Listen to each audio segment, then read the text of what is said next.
ಹರೇ ಶ್ರೀನಿವಾಸ. ಮಹಾಭಾರತ ಕಥಾಮೃತಕ್ಕೆ ಸ್ವಾಗತ. ಈ ಹಿಂದೆ ಗಂಗೆ 8ನೇ ಮಗುವನ್ನು ತನ್ನೊಟ್ಟಿಗೆ ಕರೆದುಕೊಂಡು ಹೋಗಿದ್ಲು.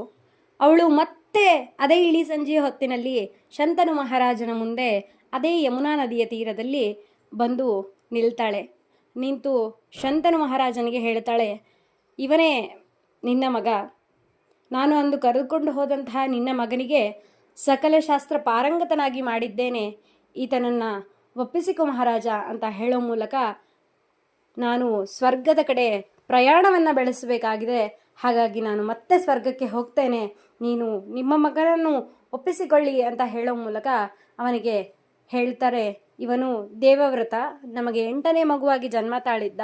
ನಾನು ಅವನನ್ನು ನನ್ನೊಟ್ಟಿಗೆ ಕರೆದುಕೊಂಡು ಹೋಗಿದ್ದೆ. ಈಗ ನೀವು ಇವನನ್ನು ಕರೆದುಕೊಂಡು ಹೋಗಿ ರಾಜ್ಯಕ್ಕೆ ಅಂತ ಹೇಳ್ತಾಳೆ. ಅದಾದ ನಂತರ ಅವನು ಬಹಳ ದುಃಖಿತನಾಗಿ ಇನ್ನೇನು ಅವಳೊಟ್ಟಿಗೆ ಇದ್ದು ಬಿಡಬೇಕು, ಆ ಗಂಗೆ ಬಂದಿದ್ದಾಳೆ, ಗಂಗೆಯೊಟ್ಟಿಗೆ ಮತ್ತೆ ನಮ್ಮ ಜೀವನ ಶುರುವಾಗುತ್ತೆ ಅಂದುಕೊಂಡ ಹೊತ್ತಿನಲ್ಲಿ ಎಲ್ಲ ತಲೆ ಕೆಳಗಾಗುವಂತಹ ವಿಚಾರಗಳನ್ನು ಗಂಗೆ ಹೇಳಿ ಮತ್ತೆ ಸ್ವರ್ಗಲೋಕಕ್ಕೆ ಹೊರಟೋಗ್ತಾಳೆ. ಅಲ್ಲಿಂದ ಆ ಮಗನಾದ ದೇವವ್ರತನನ್ನು ಕರೆದುಕೊಂಡು ಆ ಶಂತನು ಮಹಾರಾಜ ಮತ್ತೆ ರಾಜ್ಯಕ್ಕೆ ಬರ್ತಾನೆ. ಆ ರಾಜ್ಯಕ್ಕೆ ಬಂದ ನಂತರ ಎಷ್ಟೋ ದಿನಗಳ ಕಾಲ ಅದೇ ಚಿಂತೆಯಲ್ಲಿ ಇದ್ದಂತಹ ಶಂತನು ಮಹಾರಾಜ ಒಂದು ದಿನ ಹೀಗೆ ಯಮುನಾ ತಟಕ್ಕೆ ಮತ್ತೊಮ್ಮೆ ಹೋಗ್ತಾನೆ. ಆ ವಸಂತ ಮಾಸ ತುಂಬಿದ ಗಿಡಗಳು, ಆ ನವಿರಾದ ಗಾಳಿಯಲ್ಲಿ ಸೂಸುವ ಸುಗಂಧಭರಿತ ಒಂದು ಕನ್ಯೆಯನ್ನು, ಆ ಬೆಸ್ತ ಕನ್ಯೆಯನ್ನು ಶಂತನು ಮಹಾರಾಜ ಆ ಒಂದು ಹುಟ್ಟು ಹಾಕುವಂತಹ ಹಡಗಿನಲ್ಲಿ ನೋಡ್ತಾನೆ. ನೋಡಿದಂತಹ ಶಂತನು ಮಹಾರಾಜ ಆ ಹಡಗಿನಲ್ಲಿ ಹತ್ತಿ ಕುಳಿತುಕೊಳ್ತಾನೆ. ಆಗ ಅವಳು ಕೂಡ ಇವರು ಹತ್ತಿರುವಂತಹದ್ದನ್ನು ನೋಡಿದರೆ ಇವರು ಯಾರೋ ಒಬ್ಬ ದೊಡ್ಡ ಸಾಮ್ರಾಜ್ಯದ ರಾಜನಾಗಿರಬಹುದು ಅಥವಾ ಮಂತ್ರಿಯಾಗಿರಬಹುದು ಅಂತ ಅಂದ್ಕೊಳ್ತಾಳೆ. ಅದಾದ ಮೇಲೆ ಇವನು ಅವಳನ್ನು ದಿಟ್ಟಿಸಿ ನೋಡಲಿಕ್ಕೆ ಆರಂಭ ಮಾಡ್ತಾನೆ.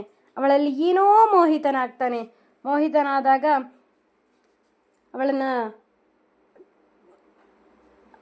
ಅವಳು ಕೇಳ್ತಾಳೆ, ನೀವು ಎಲ್ಲಿಗೆ ಹೋಗಬೇಕು ಅಂತ. ಆಗ ಮುಂದಿನ ದಡಕ್ಕೆ ಹೋಗಬೇಕು ಅಂತ ಹೇಳ್ತಾರೆ ರಾಜ. ಸುಮ್ಮನೆ ಕೂತ್ಕೊಳ್ತಾನೆ ಅವಳೇ ನೋಡ್ಕೋತಾ.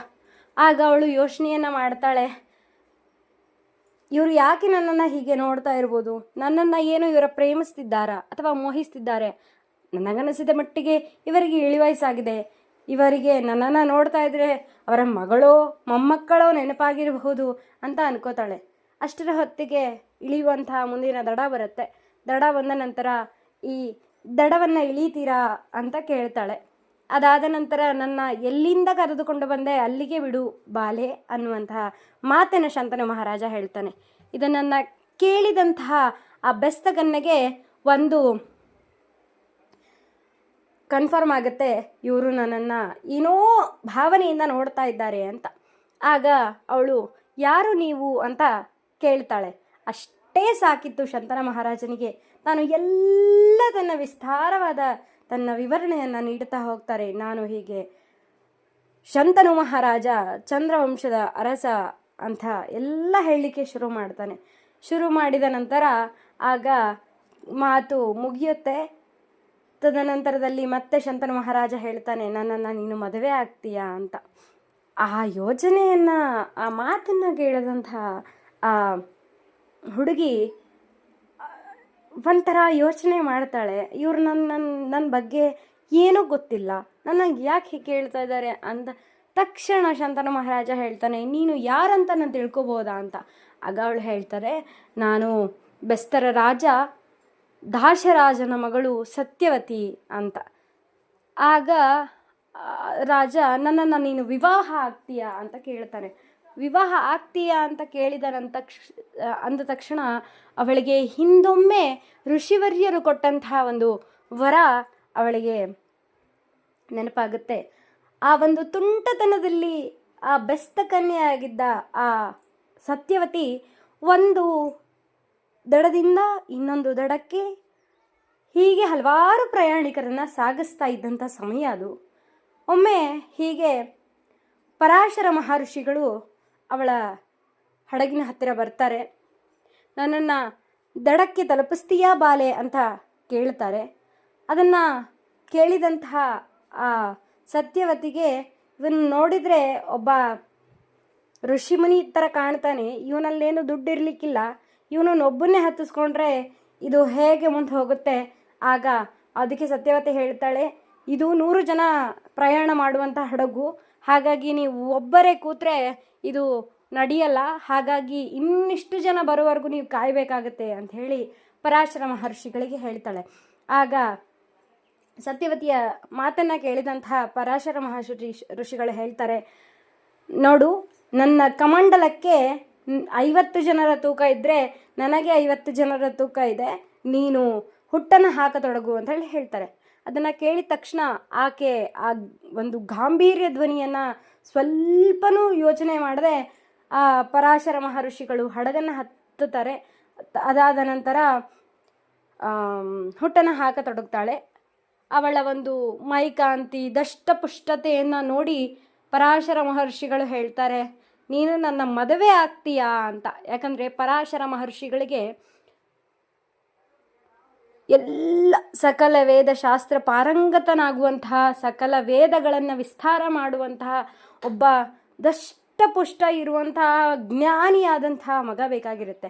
ಹಾಗಾಗಿ ಆ ಸಂತಾನಕ್ಕೋಸ್ಕರ ಒಂದು ದಷ್ಟಪುಷ್ಟವಾಗಿರುವಂತಹ ಒಂದು ಹೆಣ್ಣು ಪರಾಶರ ಮಹರ್ಷಿಗಳು ಹುಡುಕ್ತಾ ಇರ್ತಾರೆ. ಅದು ಈ ಸತ್ಯವತಿಯಲ್ಲಿ ಎಲ್ಲ ಕಂಡಿದ್ದರಿಂದ ಅವರು ಪರಾಶರ ಮಹರ್ಷಿಗಳು ಇವಳಿಗೆ ಕೇಳ್ತಾರೆ.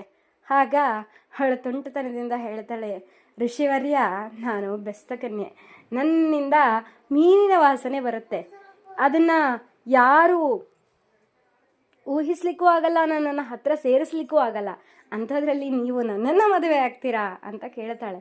ಅವಳಲ್ಲಿದ್ದದ್ದು ಬರೀ ತುಂಟತನ. ಅವಳು ಚಿಕ್ಕ ಹುಡುಗಿ, ಅವಳಲ್ಲಿದ್ದದ್ದು ತುಂಟತನ. ಆ ತುಂಟತನದಲ್ಲೇ ಅವಳು ಕೇಳ್ತಾಳೆ. ಆಗ ಪರಾಶರ ಮಹರ್ಷಿಗಳು ತಮ್ಮ ಕಮಂಡದಲ್ಲಿರುವಂತಹ ನೀರನ್ನು ಅಭಿಮಂತ್ರಿಸಿ ಅವಳ ಮೈ ಮೇಲೆ ಹಾಕ್ತಾರೆ. ಅವಳ ಮೈ ಮೇಲೆ ಹಾಕಿದ ತಕ್ಷಣ ಅವಳು ಮತ್ಸ್ಯಗಂಧಿ ಹೋಗಿ ಬರೀ ಯೋಜನಗಂಧಿಯಾಗಿ ಪರಿವರ್ತನೆ ಆಗ್ತಾಳೆ.